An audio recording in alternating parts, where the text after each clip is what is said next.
Installez votre porte battante sur des tréteaux pour poser les poignées.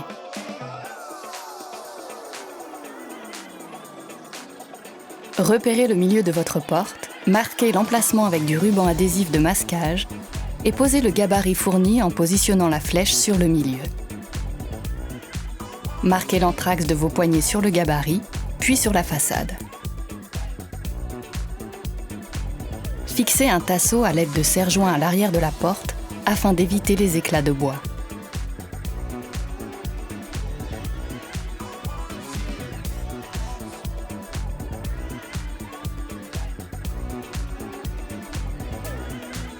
Montez les poignées par l'arrière à l'aide des vis fournies.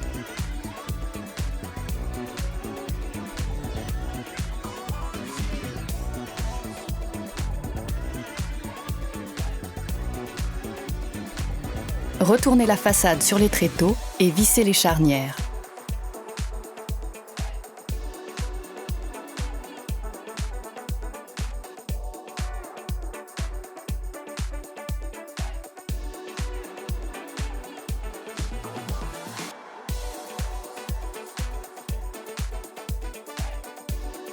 Puis, repérez et fixez les embases sur la joue intérieure du caisson.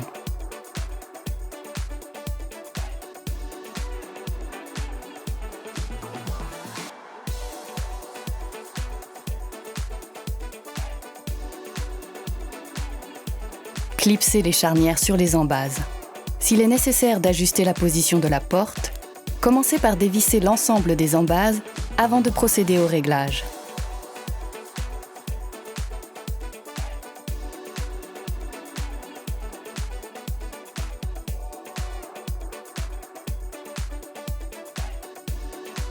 Posez cache-charnière et anti-bruit sur votre porte.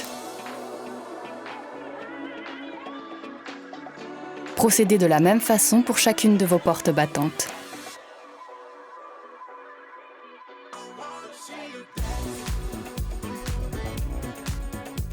Commencez par fixer les embases, fournies dans votre colis de quincaillerie, sur la joue intérieure du caisson. Déballez votre porte battante et fixez les charnières à l'aide d'un tournevis. Clipsez les charnières sur les embases du meuble.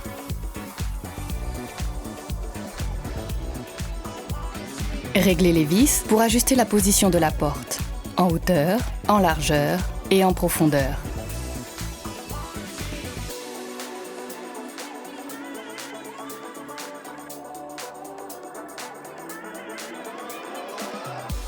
À présent, vous pouvez fixer le touch latch à l'intérieur de votre caisson. Marquez l'emplacement des vis de fixation du touch latch en fonction de votre type de meuble, soit sous l'étagère centrale, soit sous le chapeau, comme ici. Vissez la vis centrale au niveau du marquage, puis les deux autres vis. Clipsez le touch latch dans la fixation par l'arrière, puis terminez l'assemblage. Réglez le touch latch pour aligner vos portes. Et voilà, vous avez terminé la pose de vos portes battantes sans poignée.